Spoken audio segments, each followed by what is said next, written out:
I lied. I have one more thing to say. Shut up, paper vampire.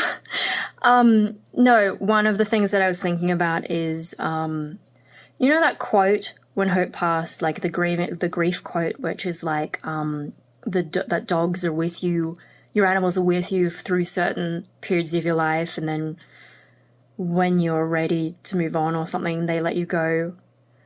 I've been thinking about that a bit in terms of like, you know, what it means if I need another dog.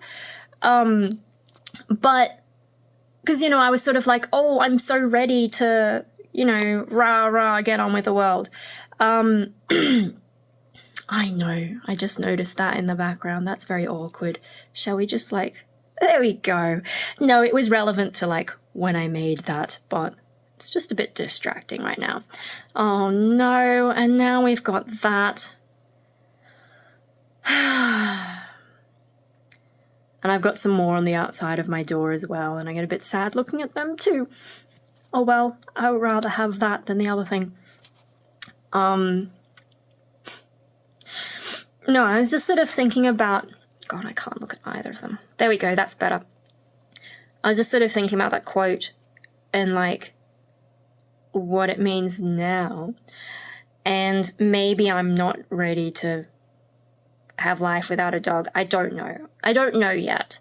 I shouldn't be making those kinds of proclamations knowing how much my mood changes.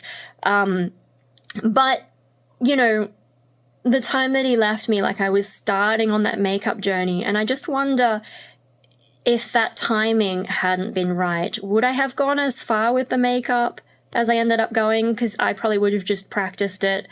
But yeah, he passed the day before Black Friday, which gave me that excuse to go nuts on retail therapy, and I ended up buying so much stuff, and I just don't know if I would have gotten that deep into it. And like, you know, I think trying to cope with my emotions, doing a lot of the makeup stuff probably helped me focus on something different for a bit.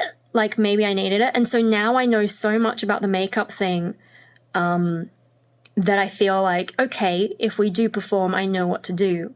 There's a handful of things, mainly the lips, that I'm still not 100% on, but like now I know how to do ombre lips. I was not expecting to go that far into makeup. I was sort of like, I'll just learn the basics and then, you know, I'll have a vibe. I don't know how far I planned to get into it, but yeah, I think having that excuse, having the grief as an excuse to get right into it, like, that was kind of it's still an interesting thing from that context. It's like, I don't know. And maybe that'll become relevant to stuff I end up doing later. I don't know. I'm still trying to, like, you know, maybe I'm still clinging to that quote too much, as like a coping mechanism, trying to make myself feel better, even though it's not really a thing, because like he didn't plan to have his seizure at any particular time.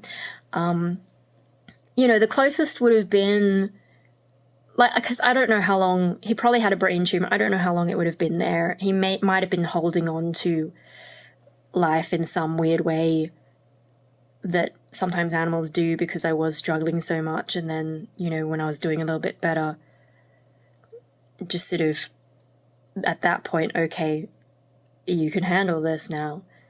Like, would he have died earlier if I, you know, I don't know, but sometimes animals can sense that you need something, and that's not superstition or whatever. Like, sometimes they do. Like, someone was telling me a story, like a family member, like a friend of a family member, their dog knew that they were pregnant before the woman did. That there's things that animals pick up on that you're just sort of like, oh shit, that might have been more of a smell thing, but I don't know. Emotions can have smells associated with them. They talk about animals smelling fear. So whatever. Just, yeah, I sort of been thinking about that, and like, you know, do I feel a bit weird about the idea of a new animal because I'm just like so attached to Hope? But also, like, with all these rescue animals that need rescuing, maybe I should share my life with another animal and give another animal a chance at a better life, because Hope was a rescue dog. Marley was a rescue dog too. Max we kind of rescued from the neighbors, because the kids that they were going to give the dog to didn't want Max when he was a little bit bigger and not as cute anymore.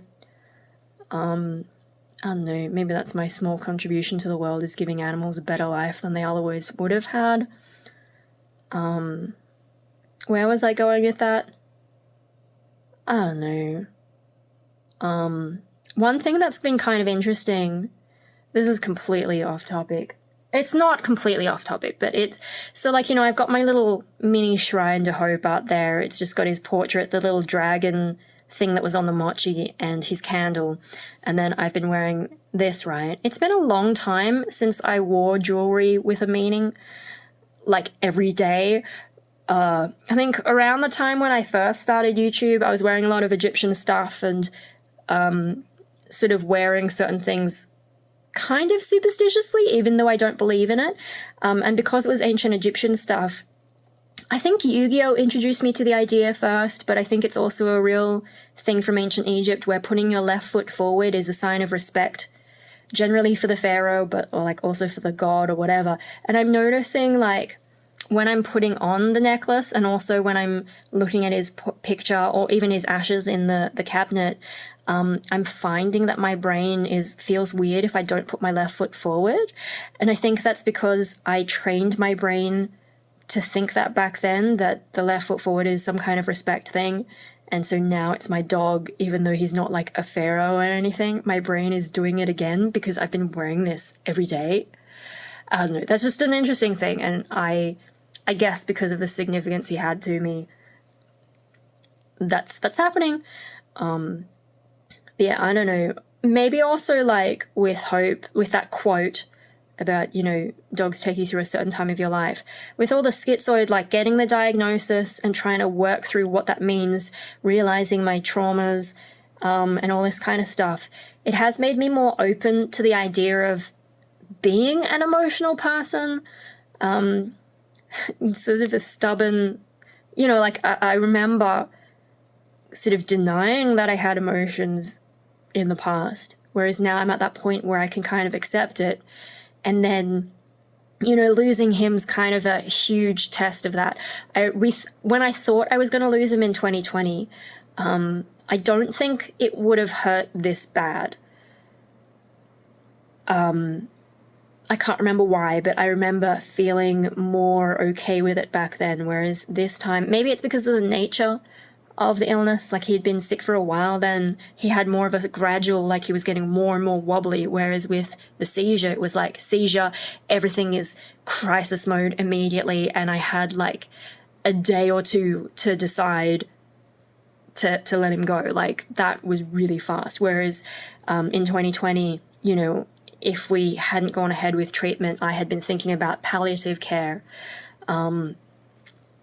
rather than a really fast euthanasia. So I don't know, maybe it's part of that. Maybe it's also that we didn't have those extra years to really bond so tightly, and like going through all the trauma stuff, I probably lent on Hope more because, you know, if I felt like my family wasn't being supportive, then I'm going for the dog for support.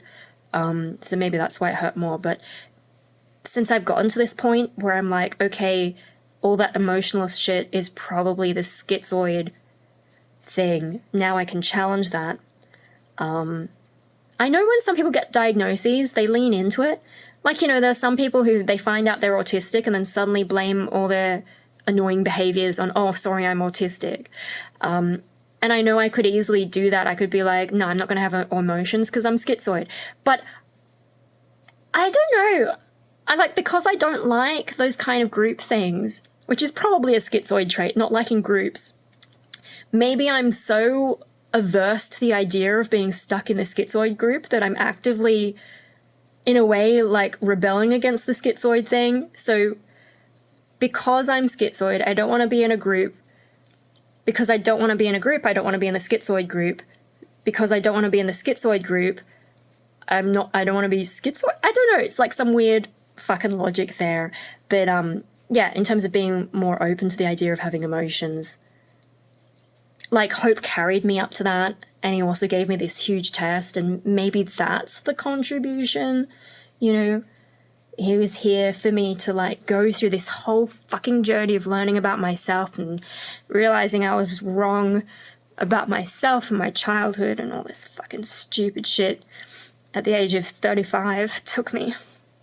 I'm getting upset again. Yeah, I don't know.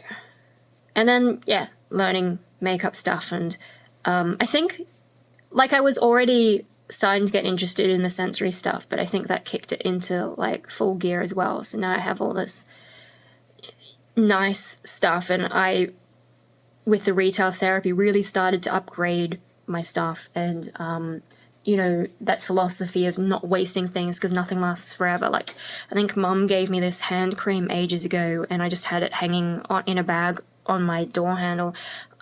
Yesterday I finally got it out and decided to use it, even though I haven't finished my big bottle of hand moisturizer, which is there. Even though I haven't finished it, I'm now keeping this at the computer because sometimes if my hands feel dry, I don't want to get up and go there. I'll use the nice smelling stuff, and it's sort of like taking better care of myself. So that's another thing that I've learned to do, and probably going through all the grief made it seem more pressing. Yeah, anyway, I think I'm done now. I hope that's the last thought. Otherwise, there'll be another edit, and you can all laugh at me again, because fuck knows this is probably an hour long at this point. Bye.